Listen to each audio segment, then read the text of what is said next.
Hello everyone, welcome to One Engineer. In this channel, I'll be sharing real automotive product design and development knowledge based on actual industry practices.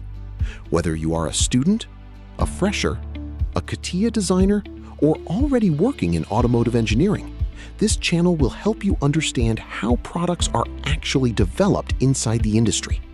And in today's very first episode, we are going to understand the complete product life cycle, from concept all the way till production. When we look at a car interior, or even an exterior component, it looks simple from outside. But behind every dashboard, door trim, center console, bumper, or instrument panel, there are years of engineering work.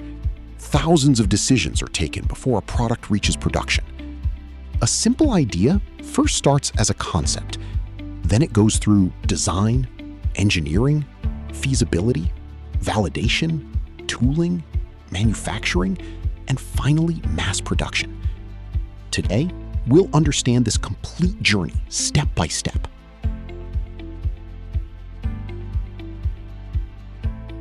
Now, the question is, why is understanding the product life cycle important? Because every team in automotive works differently depending on the development stage. For example, a designer mainly focuses on aesthetics, customer appeal, and innovation. A development engineer focuses on feasibility, CAD development, mounting strategy, DFMEA, and manufacturability. A manufacturing engineer focuses on tooling, process setup, quality, cycle time, and production stability. So if you understand the complete life cycle, you understand who is doing what, why decisions are taken, and how automotive projects move from idea to reality. This is extremely important for students, freshers, design engineers, and even experienced professionals.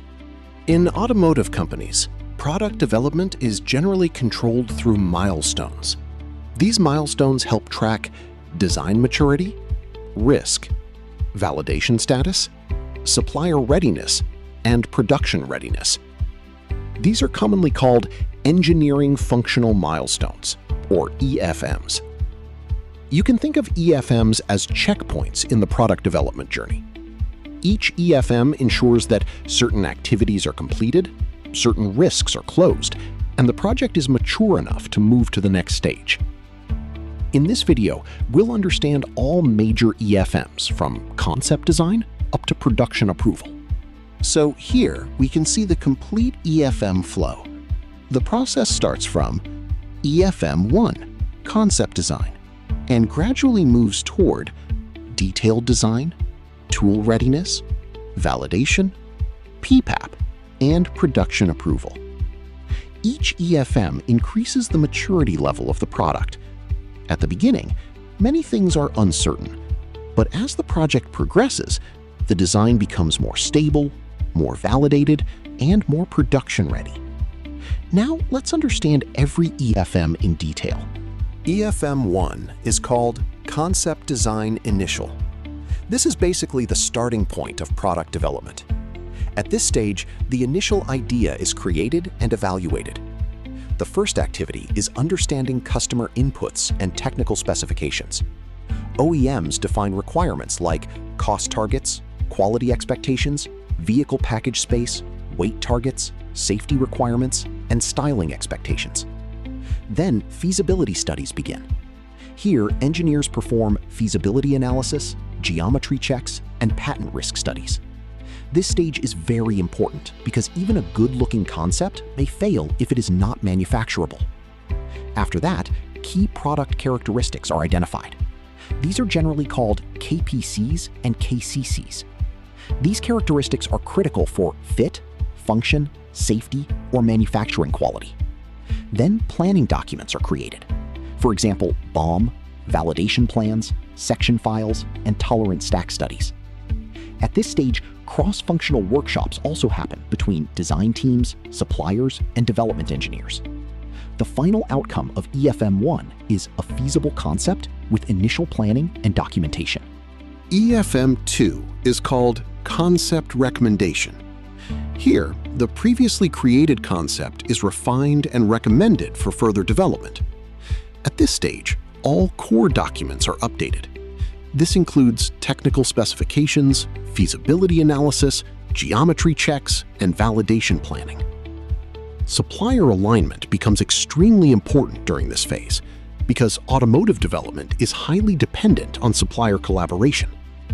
Scope of work discussions begin, and suppliers start evaluating manufacturing feasibility, tooling complexity, cost, and timing. Risk and quality planning also become stronger. Potential technical issues are identified early so that future problems can be avoided. Competitive benchmarking is also performed. This helps companies understand market standards, competitor solutions, and innovation opportunities. The final outcome of EFM2 is a recommended concept with updated documentation, aligned suppliers, and identified risks. EFM3 is called Concept Reconfirmation. This is the stage where the selected concept becomes more stable and controlled. Here, customer inputs and technical specifications are finalized. Major planning documents become locked. This means the project direction is now becoming fixed. Supplier and OEM alignment also becomes stronger. Timeline agreements, scope agreements, and development responsibilities are finalized. At this stage, risk management becomes much more serious. Activities like DFMEA, tolerance stack analysis, and validation planning become more detailed. The goal here is to identify future failures before they happen physically. This saves huge amounts of cost, time, and rework later. The final outcome of EFM3 is a reconfirmed concept, aligned between OEM and supplier with stronger validation and risk planning. EFM4 is called Detailed Design. This is one of the most engineering-intensive phases. At this stage, the product starts becoming a real engineering solution. CAD development becomes highly detailed. Engineers begin designing ribs, bosses, mounting features, locators, snap fits, heat stakes, and attachment strategies.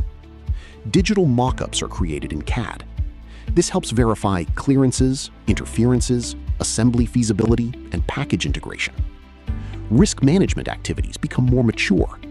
DFMEA now includes RPN values, action plans, and mitigation strategies. Fit and finish studies also become important. This includes gap and flush development, surface continuity, and perceived quality. Verification preparation also starts here. Validation plans, gauge specifications, and testing preparation activities are initiated. The final outcome of EFM4 is a mature, detailed design, ready for validation preparation. EFM5 is called Production Design Release. At this stage, the final engineering design is officially released for production preparation. Complete engineering drawings are finalized, CAD data becomes frozen. This is extremely important because after this stage, major design changes become difficult and expensive.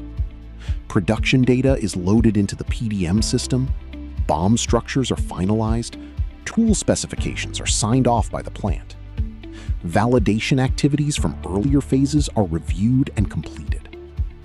At this stage, feedback from pilot builds also becomes important because real manufacturing conditions now start exposing practical issues. The final outcome of EFM5 is a production release design with completed documentation and launch readiness. EFM6 is called FOT Parts DV Readiness. FOT means First Off Tool Parts. These are the first physical parts produced from actual production tooling. At this stage, geometry convergence becomes very important. Master block assemblies are finalized. This ensures that all design data and assembly conditions are properly aligned. Dimensional reports are generated for FOT parts. Control plans are aligned with KPC and KCC requirements. Build planning activities also become stronger. Pre-series build planning, lab fixture preparation, and validation part identification are completed. Logistics planning also starts getting transferred toward plant responsibility. The final outcome of EFM 6 is validated geometry and data, ready for design validation and pre-series activities. EFM 7 focuses on design validation readiness and execution preparation. At this stage, the project must be fully prepared for DV testing. DV plans are finalized, test objectives, sample quantities, timing, and validation criteria are confirmed. FOT parts are built and inspected. Traceability becomes critical. Every component must be traceable from CAD to BOM to physical build. Testing systems and lab readiness are also verified. This includes equipment calibration, fixture readiness, and measurement system analysis. Gauge R&R activities are completed to ensure measurement reliability. Documentation and data management become extremely controlled during this phase. The final outcome of EFM 7 is a fully prepared program, ready for complete design validation execution. EFM 8 is the final major stage, design validation execution and results. This is where the product is fully tested and proven. All DV tests are executed according to plan. Performance, durability, fit, function, and reliability are validated. Process validation is also performed. Any failures identified during testing are analyzed and corrected. Engineering approvals, quality approvals, and customer sign-offs happen during this phase. Traceability and data integrity are verified. Lessons learned are documented for future programs. Finally, the product becomes ready for pre-series, PPAP, and serial production. The final outcome of EFM 8 is a validated and production-ready product. So this was the complete overview of the Automotive Product Life Cycle and engineering functional milestones. If you understood this process clearly, you already understand a major part of real automotive development flow. In upcoming videos, we'll go deeper into DFMEA, gap and flush, mounting strategies, plastic design, tooling, and real automotive CAD practices. If you found this video useful,